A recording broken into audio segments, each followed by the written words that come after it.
Hare Krishna, dear devotees. Please accept my humble obeisances. So we'll start reading. Before that, let's invoke the blessing of the Lord.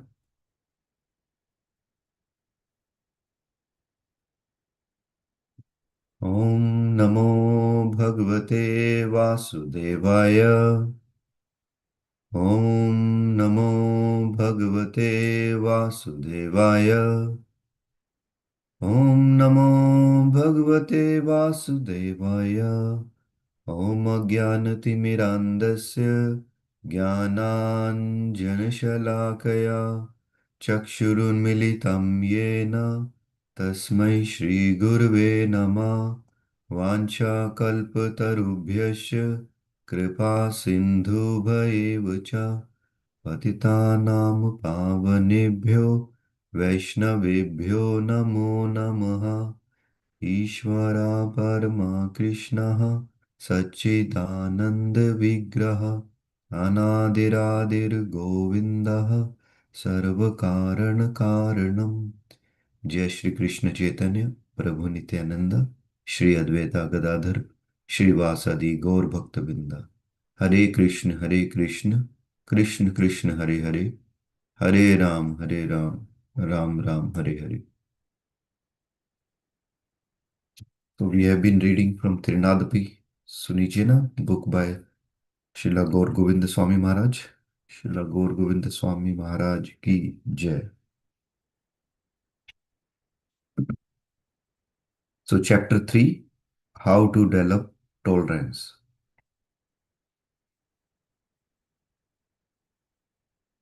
Ete vai Maithila Rajan Atma Vidya Visaradaha Yogeshwara Prasadena Dvandver Mukta Griheshapi.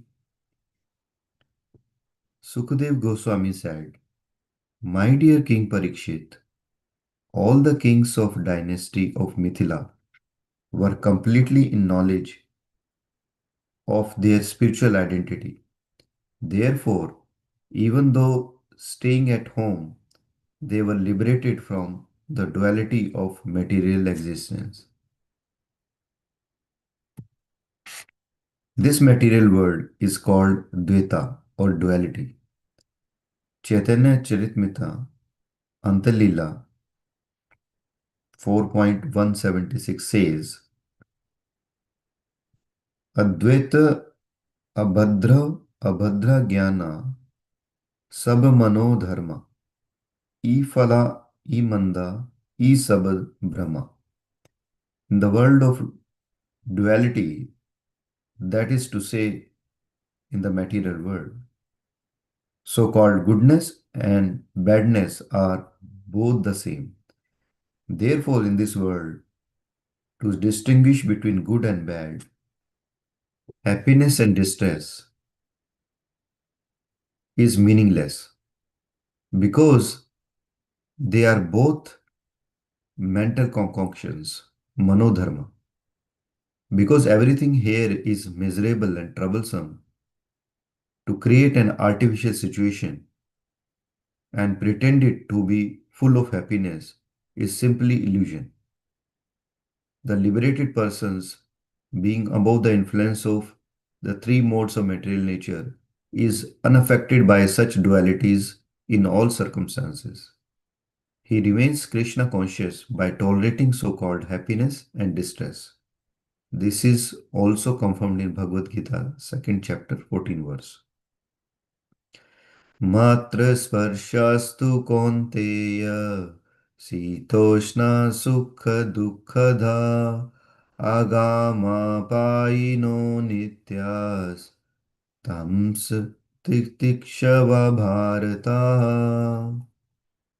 O son of Kunti, the non-permanent appearance of happiness and distress and their disappearance in due course are like the appearance and disappearance of winter and summer season. They arise from sense perception.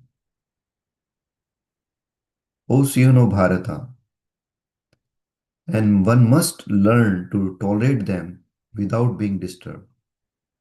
Those who are liberated, being on the transcendental platform of rendering service to the Lord, do not care about so called happiness and distress. They know that these are like changing seasons which are perceivable by contact with the material body. Happiness and distress come and go. Therefore, a Pandita, a learned man, is not concerned with them. As it is said, Gatasun agatasums cha nanu shochanti pandita. Bhagavad Gita chapter 2 verse 11. The body is dead from the very beginning because it is a lump of matter. It has no feelings of happiness and distress. Because the soul within the body is in the bodily concept of life, he suffers happiness and distress. But these come and go. It is understood herewith that the kings born in the dynasty of Mithila were all liberated persons, unaffected by the so-called happiness and distress of this world. One who is completely Krishna conscious is unaffected by so-called happiness and distress. Such dualities are part of material existence. The material world is full of dvaita, duality, and all arrangements are temporary, just like seasonal changes of winter and summer. They come and go. Nothing here is eternal. We should just try to tolerate it. What is it we call sukha or happiness? The conditioned soul says, "Oh, yes, I am experiencing happiness." What is that? It is what he expects. If he gets it, then, oh, this is sukha. If something different comes, if it is opposite to what he expects, then it is dukkha, distress. This is sukha and dukkha, happiness and distress. Therefore, as mentioned in this purport, it is all mental concoctions. Advaite bhadra abhadra jnana sab manodharma ई भला ई मंदा ई sab brahma.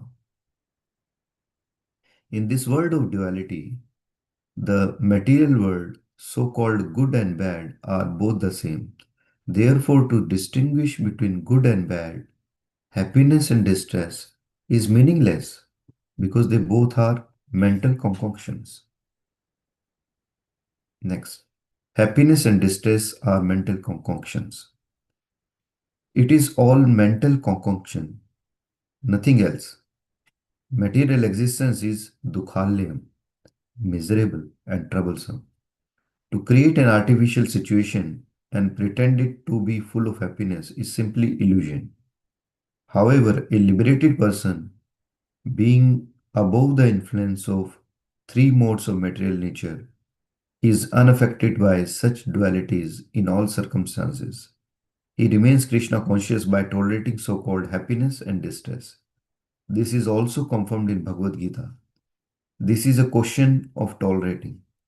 Everything in the material world is temporary. There is nothing eternal. It comes and goes.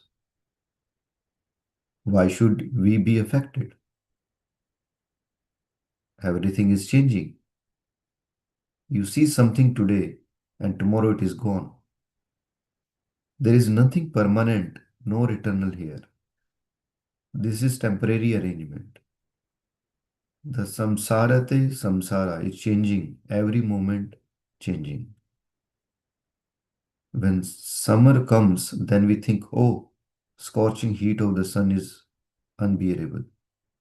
It is temporary, just tolerate it. When winter comes, oh, this severe cold is unbearable. It is temporary, it will pass. Just tolerate it, it is only a mental concoction. If you are expecting something and if you get it, then you are happy, but next day you again may be distressed. Happiness comes for a short time because this is all mental concoction. Therefore, advice is to tolerate it. So we'll stop here on page number 38. This is so true. In this material world, happiness does not stay forever. Sometime happy, sometime not happy, or mostly unhappy.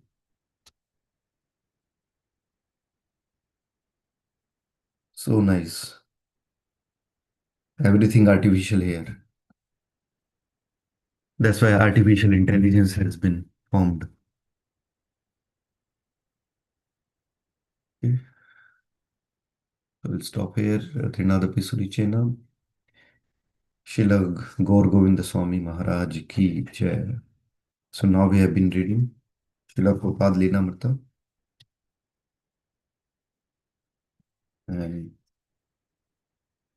we have been reading from volume 5 and starting from chapter Around the World but Absorbed in Bombay, and we are at 142.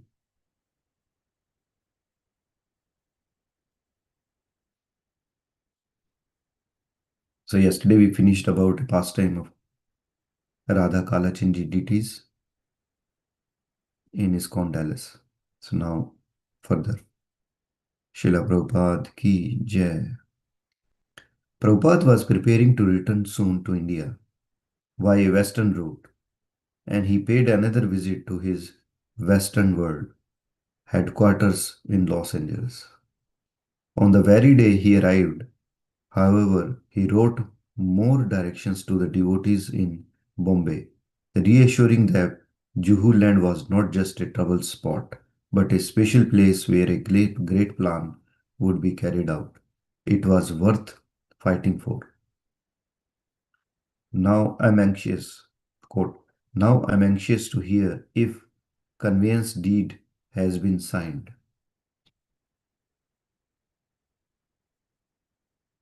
And what are the contents?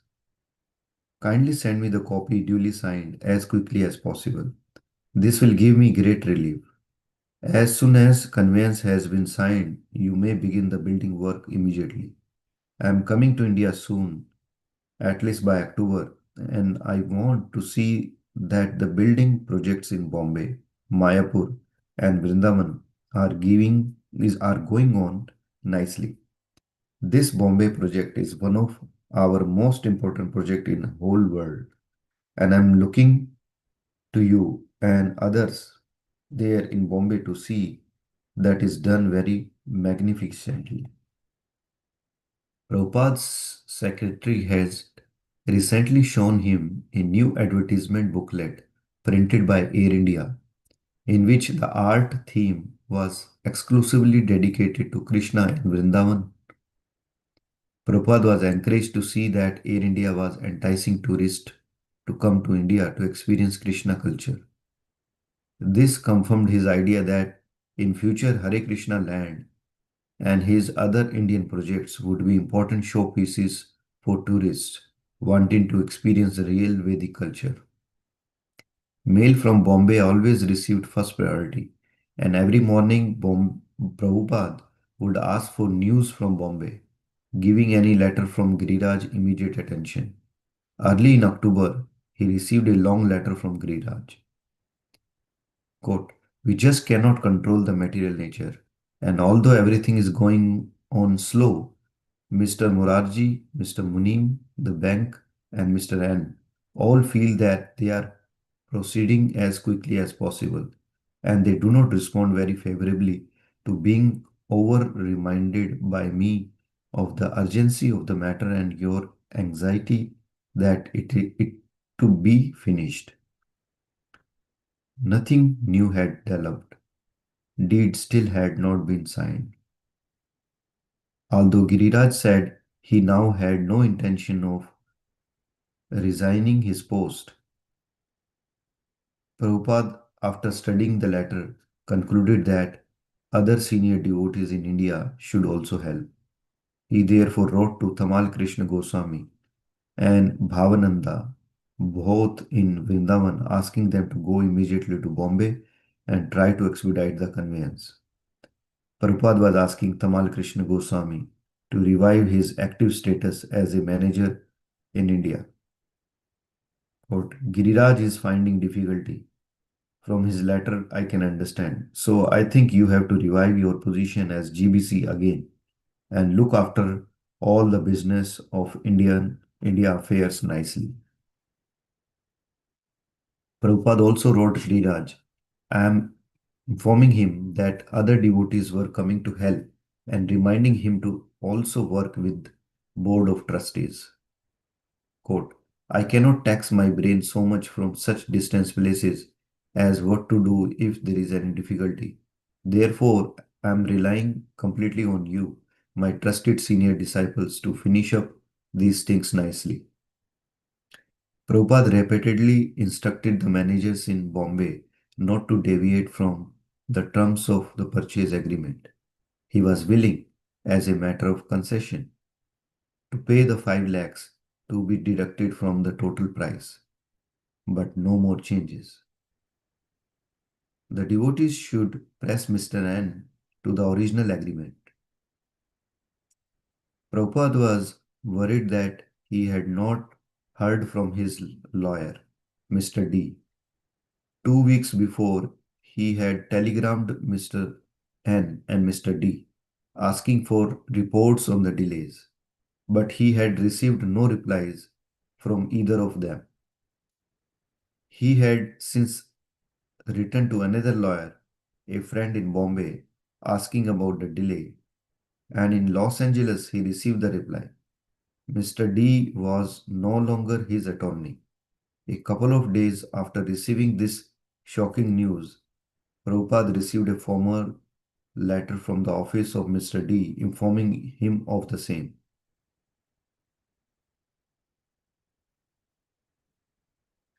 Of all the recent news from Bombay, this was the most disturbing. Prabhupada began to see how Mr. N had been devising a devious plot from the beginning. It was not just a matter of slowness or bureaucratic delay. Mr. D had been in the league with Mr. N. They were cheaters. So now it was going to be a real fight. ISKCON would have to go to court and file a criminal charges against Mr. N. There was no avoiding the fight, but Prabhupada still felt that his position was legally very strong. Before leaving Los Angeles, Prabhupada thought of a further tactic. He wrote to Giriraj that he should put a notice in the newspaper advising the public that the ISKCON had signed an agreement for purchasing Mr. Nant's land at Juhu. He then traveled to Berkeley. October 6th. During his brief visit to Berkeley, Prabhupada met with a group of professors from the University of California and also installed Radhakrishna deities in Berkeley Temple. But still he was meditating on Bombay. He wrote to Tamal Krishna Goswami, the Bombay dealings has been muddled by the tactics of Mr. N and Mr. D. Giriraj is in trouble. He is a child in these worldly dealings. So immediately go to help him. But you must be careful to pay the money in the court, registrar office, and not in the hand of Mr. N or his solicitor. Settle up things properly. Otherwise, let us go to court for specific action, each civic or criminal, against the tactics of Mr. N. Prabhupada decided to send Karandhara, whom he considered expert, to help in Bombay. He also wanted to send Shamsundara, but Shamsundara had gone to London regarding a large country estate George Harrison was donating. Prabhupada notified Shamsundara, however, that once the London transaction was completed, he should go to Bombay. Prabhupada was ready for the fight. He would not be cheated. During his return to India, Prabhupada again visited Hawaii.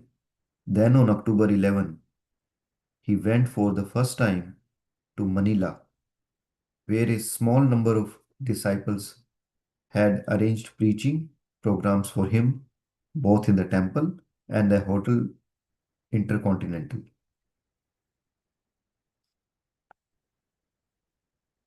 In Manila, Prabhupada carefully considered his position regarding the Juhu property and concluded that he would come out victorious. He listed the points of his argument in a letter to Giriraj. So, 8 points were written. Number one, we have fulfilled all the conditions as purchaser. Number two, Mr. N has purposefully delayed with a motive to cheat us as he had done with others in this connection. Number three, but this time he cannot cheat us because we are in possession of the land and our deity Radhakrishna is installed there. Number four, therefore we must immediately go to the court for enforcing him to execute the conveyance immediately. Number five, even if the court case goes on for a long time, still our business there cannot be stopped. Number six, without going to the court, we cannot make any compromise with him. Number seven, but I think we can arrange the full amount of 14 lakhs to get out of this rascal out of the scene. Number eight, but we cannot do it without going to the court, otherwise we shall become a party for breaking the purchase agreement. Therefore, we have to go to the court before making any compromise. Now, next chapter, chapter 5, The Battle for Bombay. Vrindavana, October 17, 1972. Prabhupada had come to Vrindavana to observe Kartik season from October 6, 16 to November 14. He planned to lecture daily at the Samadhi of Rupa Goswami in the courtyard of Radha Damodar temple, speaking from the Nectar of Devotion, his own translation of Rupa Goswami book, Bhakti Rasamrita Sindhu.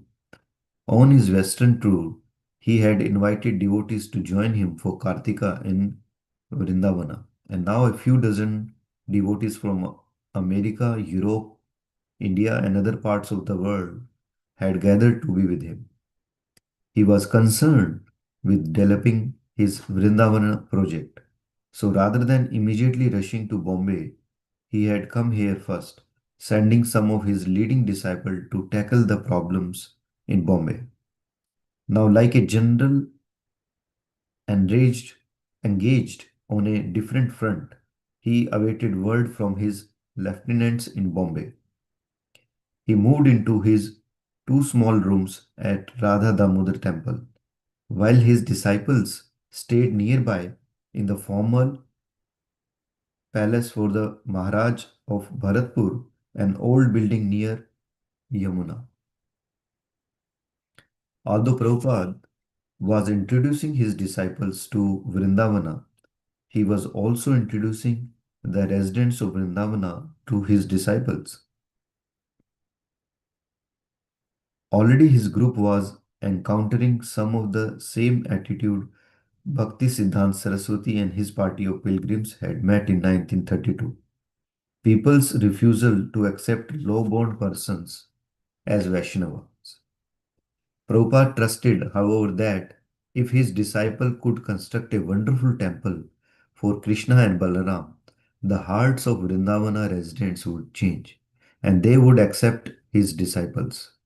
He tolerated roughness and slowness of his disciples, and when Vrindavana residents came to see him, he humbly requested they also overlook his disciples' faults and recognize them as genuine devotees of Krishna. After all, they had given up sinful life and were regularly chanting the holy name of the God. Prabhupada lectured both morning and evening, sitting on simple asana about 2 feet high, a bare bulb suspended over his head. Prabhupada would address his disciples and the few interested guests who sat before him. Some of the devotees had speculated that since they were now in Vrindavana, Prabhupada would probably talk on highly elevated spiritual topics such as Krishna, Rasa with gopis. But it was not so. Rather, one of his disciples would read from Nectar of Devotion, and Prabhupada would interject extensive philosophical comments on attaining pure love of Krishna through successive stages of Bhakti Yoga.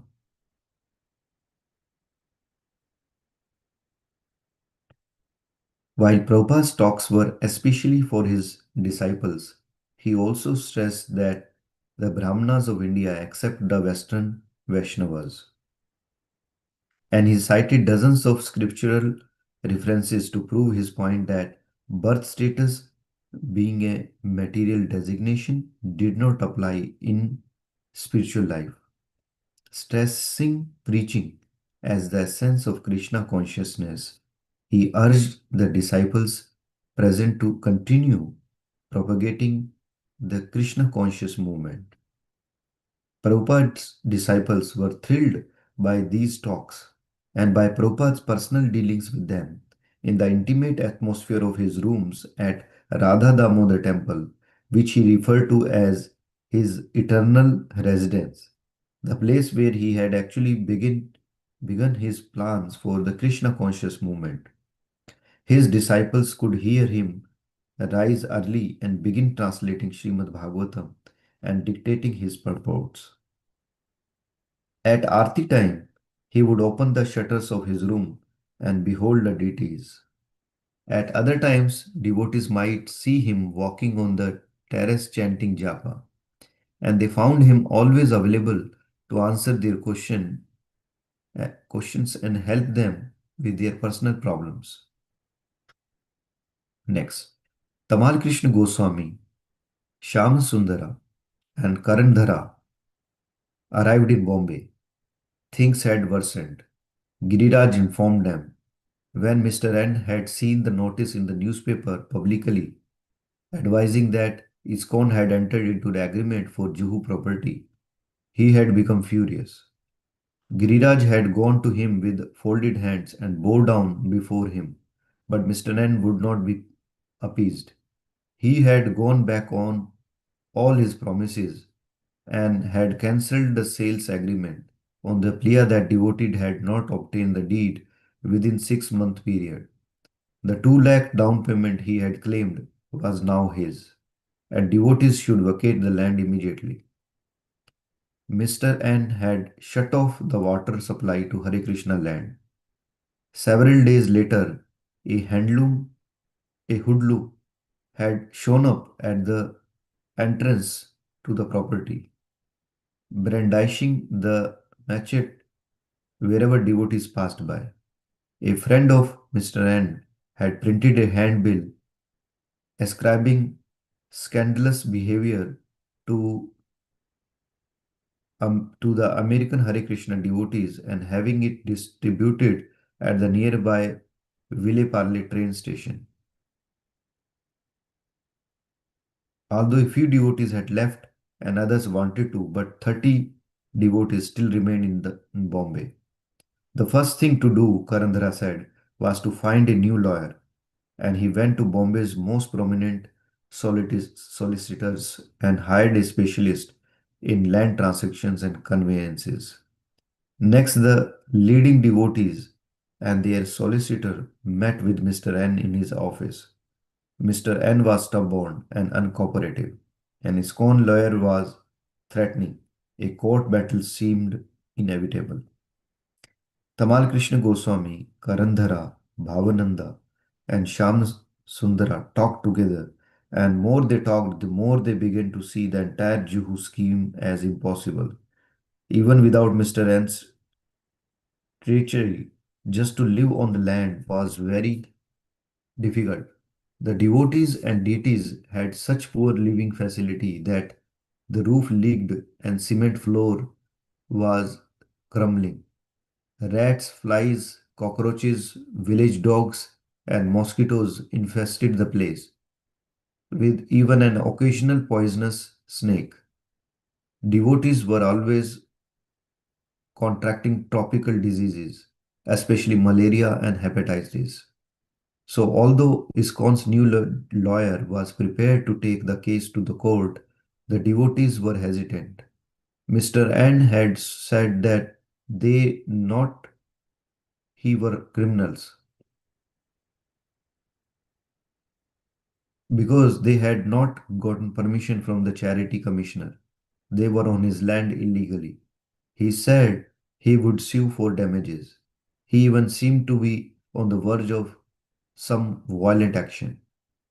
Considering all angles, the leaders from Prabhupada had entrusted to solve the Juhu entanglement decided that ISKCON should relinquish the land, drafting a joint letter to Srila Prabhupada. They had Shamsundara hand deliver it to him in Vrindavan. Sitting in his room at Radha Damodar temple, Srila Prabhupada read the letter from Bombay and then set it aside. He walked out into open courtyard. In the last light of the day, many birds were chirping, and devotees sat on the ground on a dhuri, waiting. Prabhupada sat on simple raised seat and began singing Jai Radha Madhava. He had Pradyumna read, stopping him to explain a point whenever he felt inclined. He spoke of special benefits of residing in Vrindavana, but warned that one should not come to Dhama to do business or to commit any offenses. If, however, a Vrindavan resident did commit an offense, he could still receive special benefits, provided he remained sticking to the dust of Vrindavana. Night fell, and in the dark courtyard, Prabhupada continued lecturing beneath the dim electric bulbs. Visiting pilgrims came and went, watching the Swamiji lecturing in English to his Western disciples. After the question and answer period, Prabhupada walked back to his room, exchanging words along the way with Gaurachand Goswami, the temple proprietor. Some devotees lingered in Prabhupada's room, and many Indians peered through the barred windows, although they had never cared to look years ago, before the room's permanent resident, Bhaktivedanta Swami, had gone to America. When Prabhupada was finally alone, he began to think of Bombay. Although hundreds of miles away, the occurrences there were beating on his heart here in Vrindavan. He took out his copy of agreement he had signed with Mr. N. Then he called his secretary and began dictating a letter to his leaders in Bombay. He began his letter like a lawyer, answering logically, point by point. One reason his disciple had given for wanting to give up the land was that the charity commissioner had refused them permission. In that case, Prabhupada reasoned they should try to get back the money, and in that case, Prabhupada reasoned they should try to get back the money and give up the land. But it appeared that the charity commissioner's permission was delayed, not denied, a small matter. Although Mr. N had mentioned 6-month time limit for obtaining charity commissioner's approval, Prabhupada pointed out that the original agreement mentioned no such time limit. Another reason Prabhupada's man had given for wanting to relinquish the land was that, according to Mr. N, they had failed to obtain conveyance within 6 months as per original sales agreement. Prabhupada replied that, according to the clause in question, it is our option to rescind the contract within 6 months, not the vendor. But the real point was that Mr. N had accepted checks worth 1 lakh rupees as down payment within 6-month period. Therefore, sales agreement was completed. Quote, we consider that he has completed the conveyance and we do not want to resign But we shall close the deal immediately. Finished, that's all. He's trying to avoid this issue by tricks, and he has dominated you, and you are little afraid of him. He has fooled you to think he is in superior legal position so that you will give him some money. But this is cheating. We shall not give him any more money. Don't pay him any more. First of all, bring a criminal case against him. So why you should be disappointed and afraid of him? Our position is very, very strong. If Mr. N was threatening violence, that also was not grounds for quitting the land. Devotees were on the land legally and should seek police protection. Therefore, I say that you boys cannot deal very well in these matters because you are too timid. Now, whatever you like, you may do. Immediately, criminal case should be taken. That you are not doing because he is bluffing you. He says big words and makes threats, and you believe him foolishly and do like he says. That shall I not do. Prabhupada's conclusive advice was that devotees go to magistrate and tell him, we gave Mr. N money and now he is threatening violence to drive us away. They should not be afraid. Prabhupada had not come to Vrindavan only to lecture. He wanted to begin construction on his new property. And the news from Bombay did not distract him from his purpose.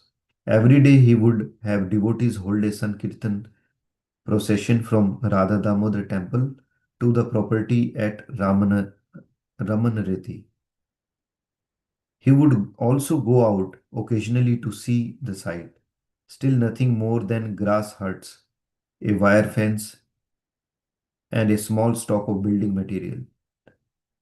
Subala, the disciple in charge of construction, was slow and reluctant, and Prabhupada sent for Tamal Krishna Goswami to come from Bombay and take charge. Early one morning, Subala left the land at Ramanriti, where he had been staying, and approached Srila Prabhupada on the roof of Radha Damodar temple. Prabhupada, he said, I am having so much difficulty. I do not have time to read. I can't chant my rounds properly. I can't think of Krishna. I'm always thinking of how this contractor is cheating us, or I'm thinking of signing checks for labor and material. It is just too much. All these things on my mind are stopping me from thinking of Krishna. Do you think Arjuna was simply meditating on Krishna on the battlefield of Kurukshetra? Prabhupada replied, do you think Arjuna was sitting in a yogic trance while on the battlefield of Krishna? While on the battlefield, Krishna worked? No, he was fighting. He was killing for Krishna. He was thinking of all the soldiers he had to kill for Krishna, thinking of the checkbooks, thinking of the man, thinking of the contractor. This is also like Arjuna's thinking.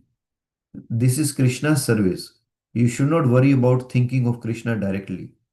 Arjuna was not sitting before Krishna in trance, meditating on his form. He was engaged in Krishna's service.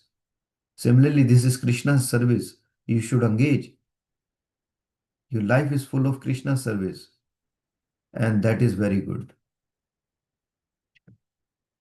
So it's 6:15, so we'll stop here.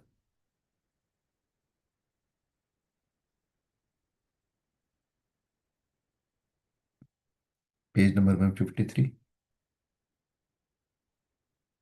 So this is so good because this happens with us also. Sometimes we think that sometimes we try to ignore our duties, thinking that, oh, because you know we have not done direct service, but these are also indirect service. Anything which help us to move closer to Krishna, anything which help us to fulfill the mission of Krishna or their devotees is actually Krishna consciousness. So Srila Prabhupada ki jai. All right. Anybody has any question, correction, chastisement before we finish the reading and then continue chanting?